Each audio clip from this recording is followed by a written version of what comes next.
Une vraie chasse à l'homme est menée aux États-Unis.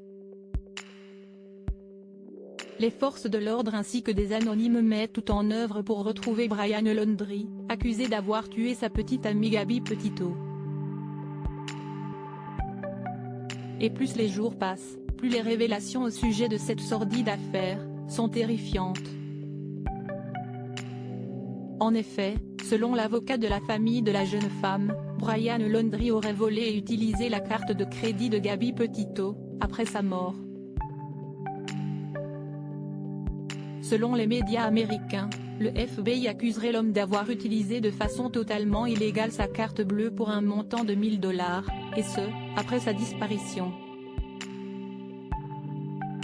Lors d'une interview réalisée le mardi 5 octobre, les parents de Gabby Petito ont affirmé que les forces de l'ordre possédaient de nombreuses preuves au sujet de l'utilisation de cette fameuse carte bleue.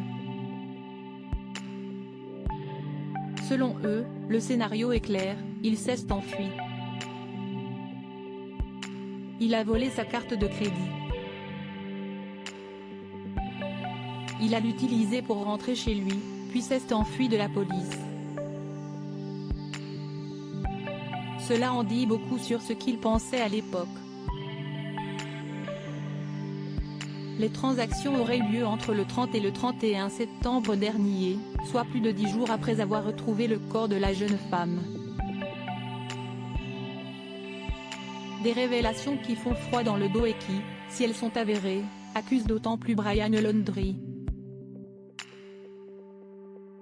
Les parents de Brian Laundrie interrogés: mais où se cache le jeune homme? Si est-il la question que tous les Américains se posent. L'enquête est toujours en cours et dernièrement, les parents du fugitif ont même été interrogés par les forces de l'ordre. Mais comme le précise The New York Post, les parents de Brian Laundrie ont rejeté en bloc toutes les accusations. Chris et Roberta Laundrie ne savent pas où se trouve Brian. Ils sont inquiets pour lui et espèrent que le FBI pourra le localiser. Les spéculations du public et de certains dans la presse selon lesquelles les parents ont aidé Brian à quitter le domicile familial ou à éviter l'arrestation en vertu d'un mandat délivré